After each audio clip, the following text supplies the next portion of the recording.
Қайырлы кеш, қазақ елі. Бүгін Айдын Нұры қайырымдылық қоры Жаңатас қаласына келіп қалдық.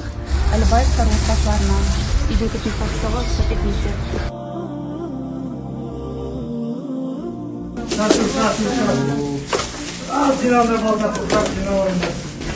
Рамазан мұбарак болсын. Айнұр ханым, сәлеметсіздер ме? Қазақ елі, қазақ жұрты. Қуанышымда шек жоқ. Алланың нұры жаусын. Үйлі болып жатырмыз. Шаңырағымыз кеңейіп, керегеміз кеңейіп жатыр. Мыңда бір шүкір. Алла разы болсын сіздерге. Ананы баласымен баласын, анасымен сынамасын.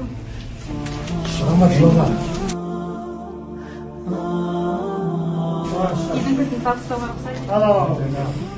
Бақытты болсын. Жыламаңдар, шашу жиналаңдар. Үйдің таныстырып өтейік. Бұл үй 3 бөлмелі. Жаңатас қаласынан алдық. Әлібаевтар отбасылары.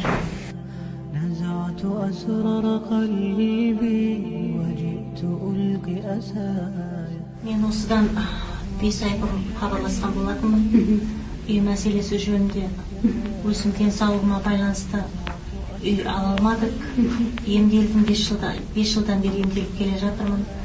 Ешқандай реабилитация, ешқандай санатория мені квотамен, порталмен қабылдамады. Өздігіңізден коляска жүргізе алмайсыз, өздігіңізден тамақ іше алмайсыз деп. Сол себепті үй арманымыз еді. Балаларым өсіп келе жатыр. Үй алып бер алам ба, алып бер алмайым ба деп армандайтын едім.